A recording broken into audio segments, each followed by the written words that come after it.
Good evening, నమస్తే, welcome to అమ్మా news. నేను వరుణ్. ముందుగా బులెటిన్లో హెడ్లైన్స్ చూద్దాం.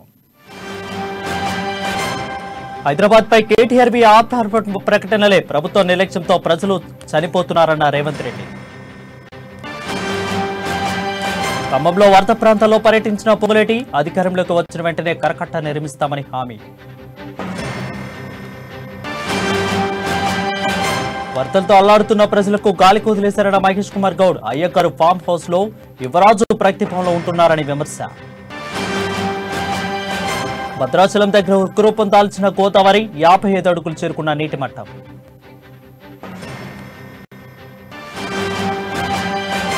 శ్రీరామ్ సాగర్ ప్రాజెక్టు పర్యాటకుల తాడిని వరద నీరు పోటెట్టడంతో 26 గేట్లను తెరిచిన అధికారులు.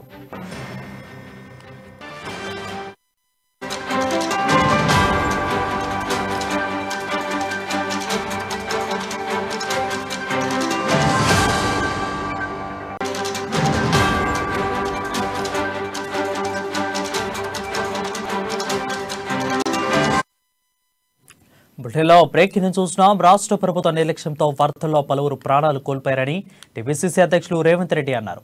రాష్ట్రంలో 10 లక్షల ఎకరాల్లో పంట నష్టం జరిగినట్లు తెలుస్తుందని, 9 ఏళ్లుగా ప్రతి ఏటా వరదలు రావడం ప్రభుత్వం మర్చిపోవడం పరిపాటిగా మారిందని విమర్శించారు. పాలకుల కకృతి వల్లే కాలనీలు వరదల్లో మునిగిపోయాయని, నిజాం కాలం నాటి చెరువుల్ని 90% బీఆర్ఎస్ నేతలు ఆక్రమించుకున్నారని మండిపడ్డారు. ఎల్బీనగర్ లో ఆయన వరద ప్రాంతాలను పరిశీలించారు. హైదరాబాద్ నగరంపై కేటీఆర్వి ఆర్పాటపు మాటలేనని, ప్రకటనలేనని, హైదరాబాద్ నగర పరిస్థితి మేడిపండు చందంగా మారిందని ఎద్దేవా చేశారు. వాతావరణ శాఖ ముందస్తు హెచ్చరికలు చేసినా ప్రభుత్వం పట్టించుకోవడం లేదని ఫైర్ అయ్యారు.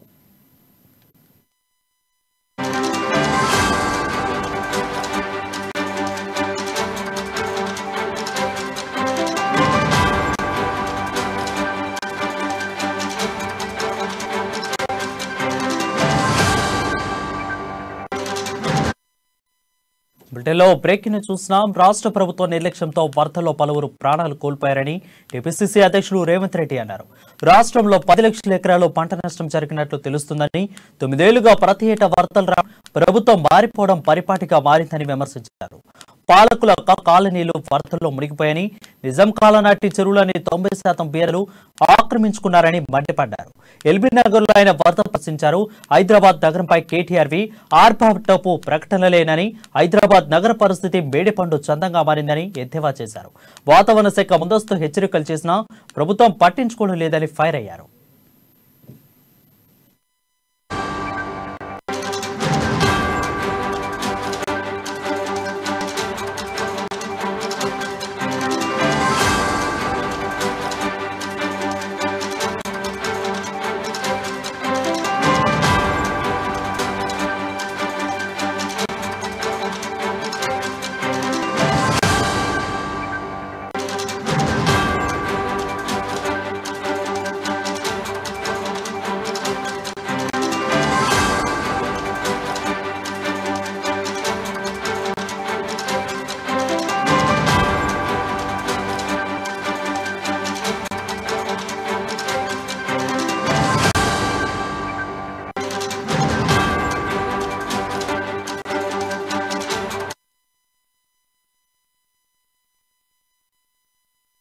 సహాయక చర్యలు చేపట్టడానికి అధికారుల దగ్గర అడ్వాన్స్ గా మంజూరు చేసిన నిధులను పెట్టి ప్రజలను ఆదుకోవాలి. ప్రగతి భవన్ లో సమీక్షలు జరగడం లేదు. ముఖ్యమంత్రి గారి క్షణం తీరిక లేకుండా ఈ రాష్ట్రంలో, పక్క రాష్ట్రంలో, మహారాష్ట్రలో పార్టీ ఫిరాయింపులకు కండువలు మార్చడానికి ప్రగతి భవన్ ను చిల్లర మల్లర రాజకీయాలకు వేదికగా ప్రగతి భవన్ మారింది. ఇది క్షమించరాని నేరము. అదే విధంగా క్షేత్రస్థాయిలో మున్సిపల్ శాఖ మంత్రిగా ఎక్కడ సమస్య ఉంటే అక్కడ క్షేత్రస్థాయిలో పర్యటించాల్సిన మున్సిపల్ శాఖ మంత్రి జన్మదినాల పేరు మీద ఫామ్ హౌజులలో విచ్చలవిడిగా విలాసవంతమైన జీవితం గడపడానికి సమయాన్ని కేటాయించిండు.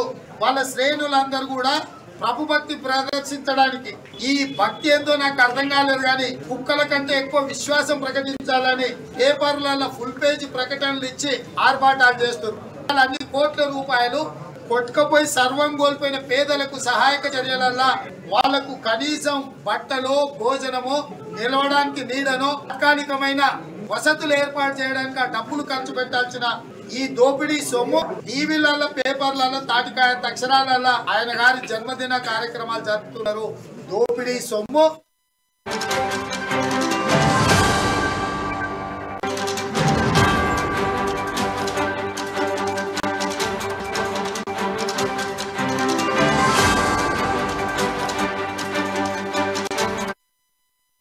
వీటిలో మరో ప్రక్రియను చూసినా భద్రాచలంలో గోదావరి నది ఉగ్ర రూపాన్ని దాల్చింది. గంట గంటకు వరద ఉధృతి పెరుగుతుంది. ప్రస్తుతం భద్రాచలం బ్రిడ్జ్ వద్ద గోదావరి నీటి మట్టం 55.40 అడుగులుగా చేరుకుంది. ఈ క్రమంలో మూడో ప్రమాద హెచ్చరిక కొనసాగుతుంది. వరద ఉధృతి పెరగడంతో అప్రమత్తమైన అధికారులు యంత్రాంగం లోతట్టు ప్రాంతాల ప్రజలను సురక్షిత ప్రాంతాలకు తరలించారు. ఏటపాక పోలీస్ స్టేషన్లో పాటు సిఆర్పీఎఫ్ కార్యాలయం కూడా వరద నీటిలో చిక్కుకుంది. చెర్ల, తుమ్ముకూడ మండలాల్లో రోడ్లపైకి నీరు చేరడంతో పలు గ్రామాలు రాకపోకలు నిలిచిపోయాయి.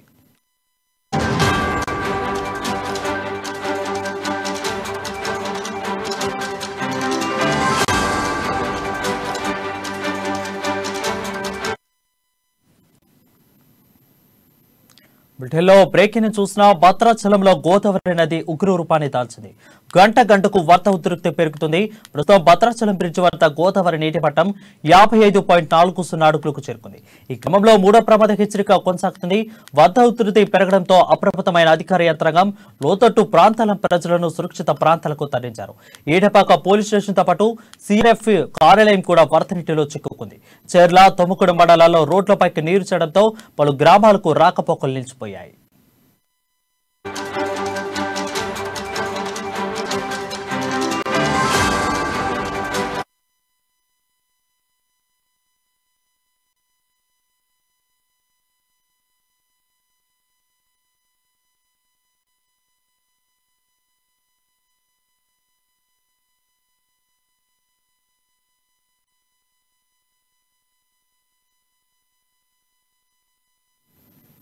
బ్రిటన్లో బ్రేకింగ్ చూసిన భద్రాచలంలో గోదావరి నది ఉగ్ర రూపాన్ని దాల్చింది. గంట గంటకు వరద ఉధృతి పెరుగుతుంది. ప్రస్తుతం భద్రాచలం బ్రిడ్జ్ వద్ద గోదావరి నీటి మట్టం 55.40 అడుగులుగా చేరుకుంది. ఈ క్రమంలో మూడో ప్రమాద హెచ్చరిక కూడా కొనసాగుతుంది. వరద ఉధృతి పెరగడంతో అప్రమత్తమైన అధికార యంత్రాంగం లోతట్టు ప్రాంతాల ప్రజలను సురక్షిత ప్రాంతాలకు తరలించారు. ఏటపాక పోలీస్ స్టేషన్లో పాటు సిఆర్ఎఫ్ఎస్ కార్యాలయం కూడా వరద నీటిలో చిక్కుకుంది. చెర్ల, తుమ్ముకూడ మండలాల్లో రోడ్లపైకి నీరు చేరడంతో పలు గ్రామాలకు రాకపోకలు నిలిచిపోయాయి.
బ్రిటన్లో బ్రేకింగ్ చూసిన ఖమ్మం జిల్లా వరద ప్రభావిత ప్రాంతాల్లో కాంగ్రెస్ నేత మాజీ ఎంపీ పొంగులేటి శ్రీనివాసరెడ్డి పర్యటించారు.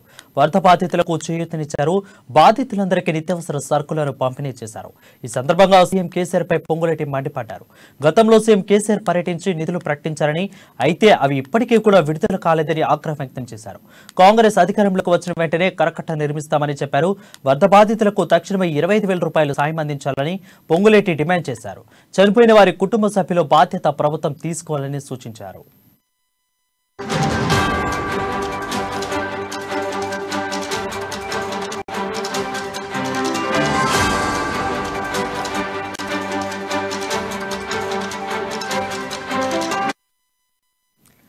బ్రిటన్లో బ్రేకింగ్ చూస్తున్నాం. ఖమ్మం జిల్లా వరద ప్రభావిత ప్రాంతాల్లో కాంగ్రెస్ నేత మాజీ ఎంపీ పొంగులేటి శ్రీనివాసరెడ్డి పర్యటించారు.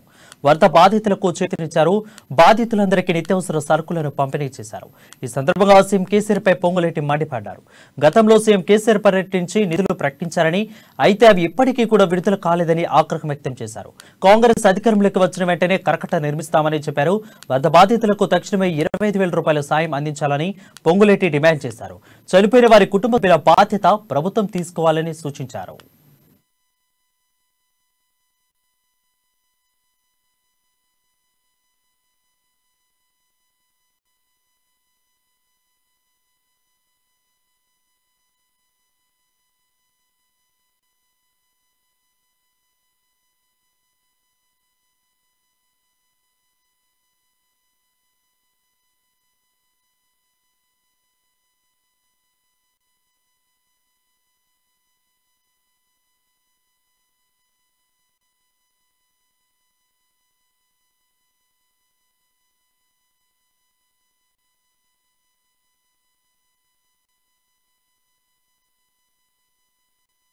ఎవరికి ఇళ్లకి నష్టం జరగకుండా ఉండే విధంగా ఆర్సీసీ వాల్స్ ఇక్కడ మున్నేరికి అక్కడ గోదావరి పొంగే ప్రాంతంలో ఆర్సీసీ వాల్స్ ఏర్పాటు చేసి ఇస్తామని కూడా ఈ వేదిక ద్వారా మునిగిపోతున్న ప్రజానికానికి హామీ ఇస్తూ ఎవరికి ఇళ్లకి నష్టం జరగకుండా ఉండే విధంగా ఆర్సీసీ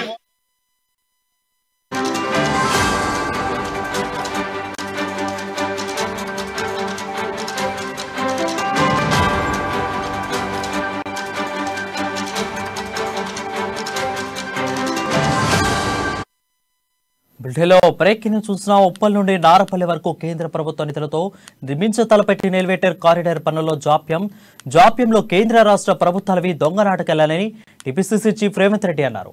ఎలివేటర్ కారిడార్ పనులను పరిశీలించిన ఆయన పనుల జాప్యంపై సంబంధిత అధికారులతో మాట్లాడారు. ఈ పనుల జాప్యంపై పార్లమెంట్లో ప్రస్తావిస్తానని తెలిపారు.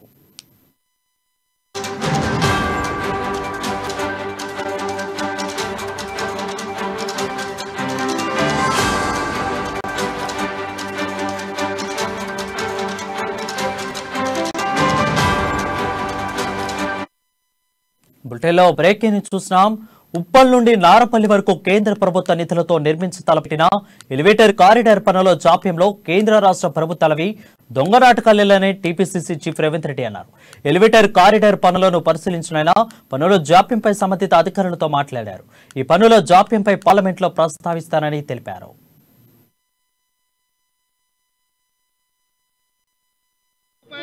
నష్టపరిహారం ఇప్పించండి.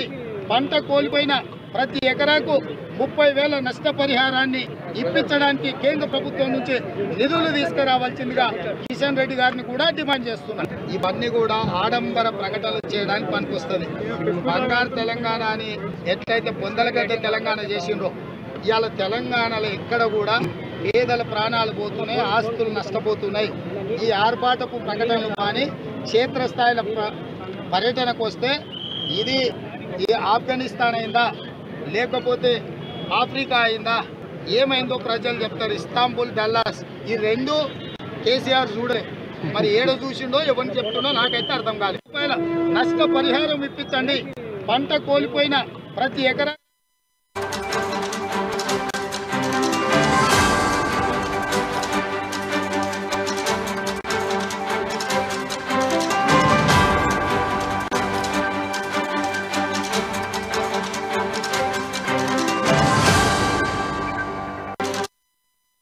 బులెటిన్లో బ్రేకింగ్ చూస్తున్నాం. రాష్ట్ర ప్రజలు వరదలతో అల్లాడుతుంటే మంత్రి కేటీఆర్ మాత్రం పార్టీలో మునిగిపోయారని ఆరోపించారు. వరద సహాయక చర్యలు చేపట్టడంలో రాష్ట్ర ప్రభుత్వం పూర్తిగా విఫలమైందని అన్నారు. వరదల కారణంగా రాష్ట్రంలో 30 మంది చనిపోయారని సీఎం కేసీఆర్ పరామర్శించలేదని ధ్వజమెత్తారు. వరద బాధితులను పరామర్శించడానికి కేసీఆర్ ఎందుకు వెళ్లలేదని ఈ సందర్భంగా రేవంత్ రెడ్డి ప్రశ్నించారు. కేంద్రం తాత్కాలిక వరద సహాయం కింద రాష్ట్రానికి 1000 కోట్లు ఇవ్వాలని డిమాండ్ చేశారు. అయితే తెలంగాణకు వరద సహాయం తీసుకురావాల్సిన బాధ్యత కేంద్ర మంత్రి తెలంగాణ బీజేపీ చీఫ్ కిషన్ రెడ్డిపై ఉందని అన్నారు.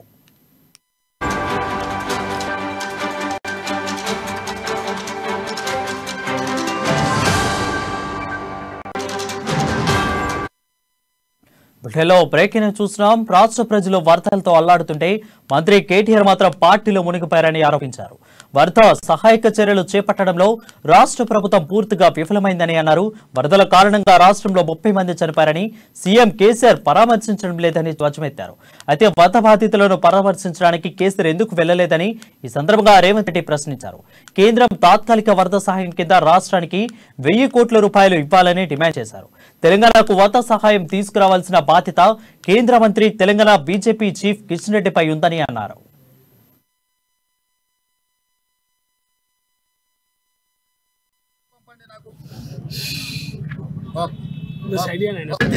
What is your alternate suggestion?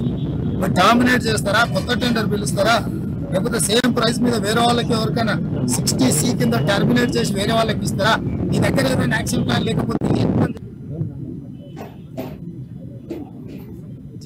మీరు ఒకవేళ మీకు ప్రాబ్లం ఉంటే మీరు బడ్జెట్ జిహెచ్ఎంసీ కన్నా డిపాజిట్ చేయండి, మీరు మెయింటెనెన్స్ కన్నా వాళ్ళకి హ్యాండ్ ఓవర్ చేయండి. మరి ఇప్పుడు వాళ్ళు ఏమంటారు, మేము ఏమైనా చేద్దామన్నా రోడ్ మా చేతులు లేదు సార్, మేము చేయడానికి లేదు.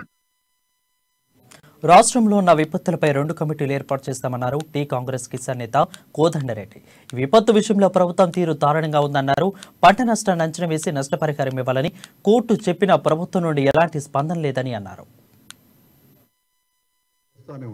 జాగ్రత్తగా ఉండండి అయినా కూడా పత్రికలు చేసినవి కోర్టు కూడా తప్పు పట్టింది. కానీ ఈ ప్రభుత్వం ఈ ఆపద విషయంలో తన వంతుగా నిర్లక్ష్యంగానే ఉంది అనేది కమిటీ చాలా సీరియస్ గా భావించి ప్రభుత్వం తప్పు చేసింది అనే మాట కమిటీ భావిస్తూ ఉంది. అయితే దీనికి ఉదాహరణగా కాంగ్రెస్ పార్టీ 2020లో కూడా ఇట్లాంటి పరిస్థితి వచ్చింది. అంటే అది ప్రధానంగా వ్యవసాయ పంటలు నష్టపోయినాయి. ఆ రోజు కోర్టు కూడా తీర్పిచ్చింది, మీరు ఇమీడియట్ గా ఎనమరేషన్ చేసి పంట నష్టాన్ని అంచనా వేసి ఆదుకోవాలి రైతులను అనే మాట కోర్టు కూడా చెప్పింది. కానీ ఎప్పుడు కూడా ఏ ప్రభుత్వాలైనా కూడా ఇట్లాంటి ఆపద విషయంలో కోర్టు ఒక తీర్పు చెప్తే దాన్ని అంగీకరించి అంతకంటే వేగంగా. ఒకవైపు వర్షాలు పడుతుంటే ప్రజలు ఇబ్బందులు పడుతుంటే అయ్యగారి ఫామ్ హౌస్ లో యువరాజు ప్రాక్తిపంలో ఉంటున్నారని TPCC working president Mahesh Kumar Goud మండిపడ్డారు. వర్షంలో ఇబ్బంది పడుతున్న వారిని ఆదుకోవాల్సిన కేసీఆర్ పార్టీలో చేరికలపై దృష్టి పెడుతున్నారని అన్నారు. కడెం ప్రాజెక్టు నిర్వహణ చూస్తుంటే ప్రభుత్వ నిర్లక్ష్యం స్పష్టంగా కనిపిస్తుందని, దీని గురించి తనకు తెలియదని కేటీఆర్ అనడం సిగ్గుచేటని అన్నారు. నిజామాబాద్ లో ఆయన మీడియాతో మాట్లాడుతూ కేవలం కమిషన్ల కోసమే కాళేశ్వరం లాంటి ప్రాజెక్టులు కడుతున్నారని మండిపడ్డారు. ప్రజలను ఆదుకోవడానికి కాంగ్రెస్ తరపున కంట్రోల్ రూమ్లు ఏర్పాటు చేసి ప్రజలకు ఆదుకుంటున్నామని తెలిపారు.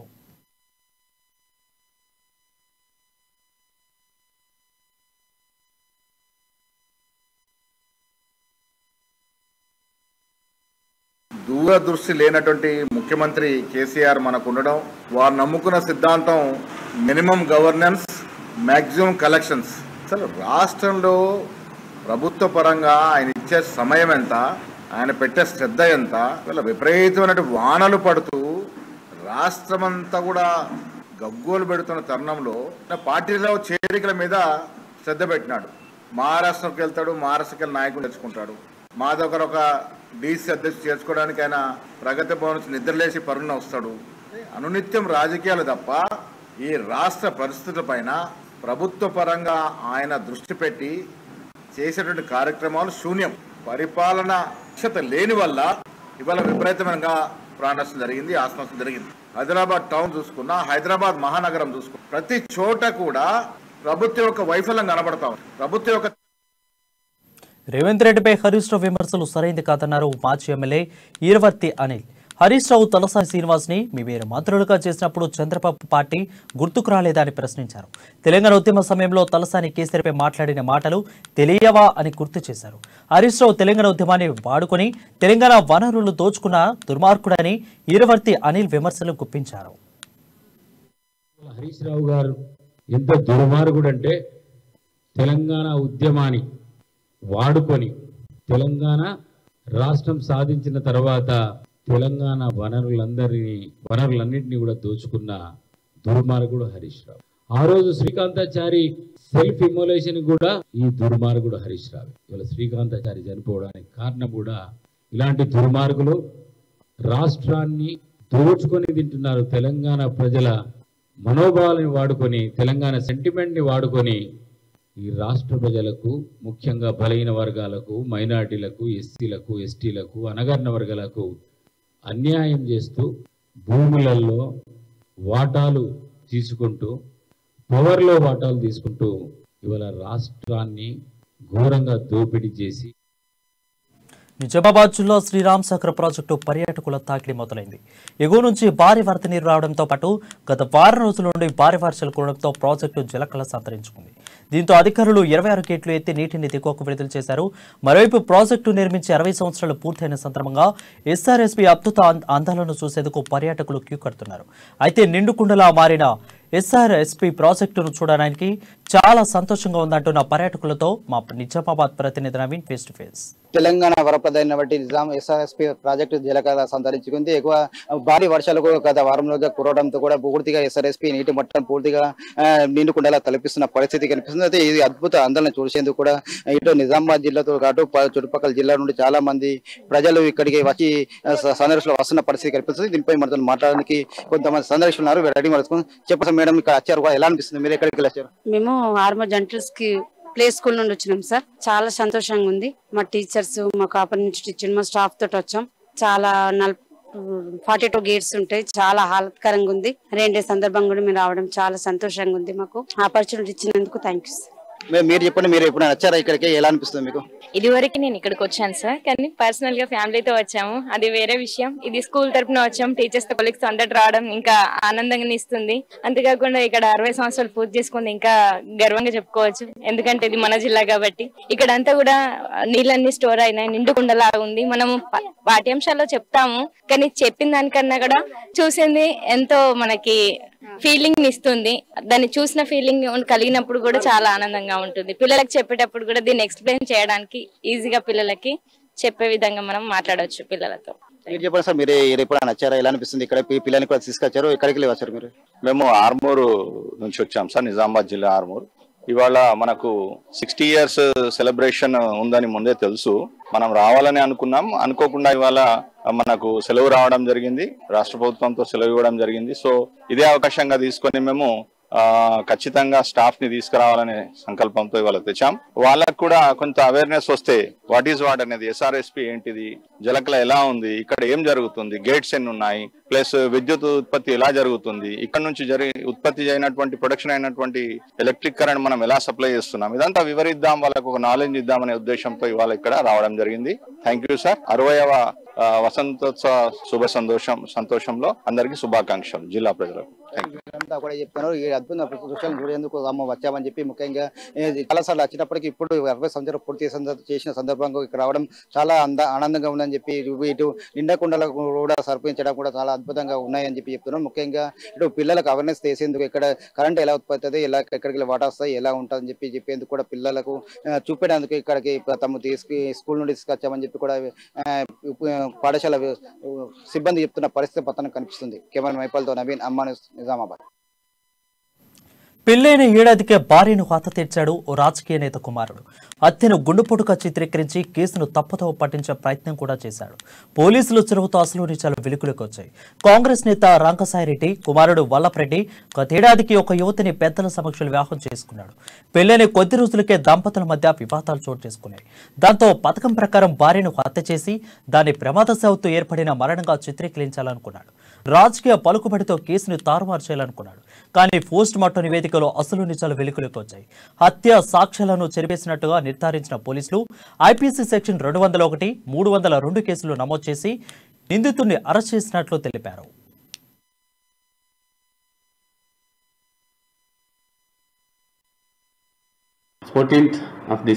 మార్నింగ్ 9-9:30 ఆ మధ్యలో మాకు అపోలో హాస్పిటల్ నుంచి మెసేజ్ రావడం జరిగింది. లాహరి అని 27 years అమ్మాయి, స్ట్రీట్ నెంబర్ 17, హిమాయత్ నగర్. ఈమె హాస్పిటల్లో బ్రాడ్ డెడ్ తీసుకురావడం జరిగింది. మాకు ఎమ్మెల్సీ ఇంటిమేషన్ వస్తే మేము విజిట్ చేయడం జరిగింది. దాని తర్వాత వాళ్ళ ఫాదర్ని పిలిపించడం జరిగింది. వాళ్ళ ఫాదరు మాకు కాంప్లీట్ చేయడం జరిగింది. అప్పుడు తల మీద చిన్న ఇంజరీ ఉంది, 27 years. ఆమె మ్యారేజ్ అయ్యి కూడా 2 years, 1 year to 3 months.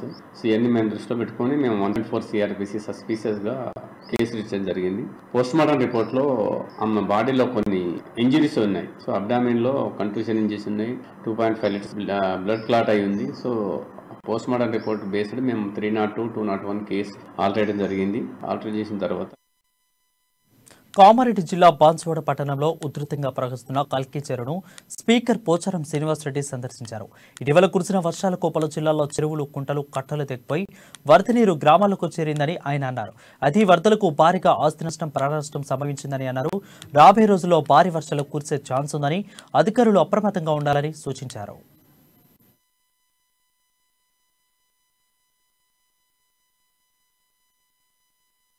వర్షపాతం నమోదవుతా ఉంది. మామూలుగా అయితే 10 సెంటీమీటర్లు, 15 సెంటీమీటర్లు పడితేనే మనం భారీ వర్షం పడతాం. 5 సెంటీమీటర్లు పడితే సాధారణ వర్షపాతం, 5 నుంచి 10, 10 నుంచి 15 పడితే భారీ వర్షపాతం ఉంటుంది. కానీ ఈ సంవత్సరం క్లౌడ్ బస్ అవుతా ఉంది. ఇప్పుడు ఊహించిన విధంగా 15 సెంటీమీటర్లు 20 సెంటీమీటర్లు, మొన్న అయితే ములుగు, భూపాలపల్లి, వరంగల్, ఖమ్మం జిల్లాలో 65 సెంటీమీటర్లు. అంటే సంవత్సరానికి ఎంత వర్షం కావాలో ఒకనాడంత పడదు. అటువంటి పరిస్థితి వచ్చినప్పుడు, పరిణామాలు వచ్చినప్పుడు ముందుగానే మనం జాగ్రత్తగా ఉండాలి. రాష్ట్ర వ్యాప్తంగా ఉన్నటువంటి ఇంజనీర్లకు నా యొక్క సూచన, చేతులు గాలినాక ఆకులు పట్టుకోవడం కాదు, ప్రతి చెరువు. ఇవి ఇప్పుడు వరకు బులెటిన్ అప్డేట్స్. మరిన్ని అప్డేట్స్ కోసం చూస్తూనే ఉండండి అమ్మా న్యూస్, నిజం కోసం జనం కోసం.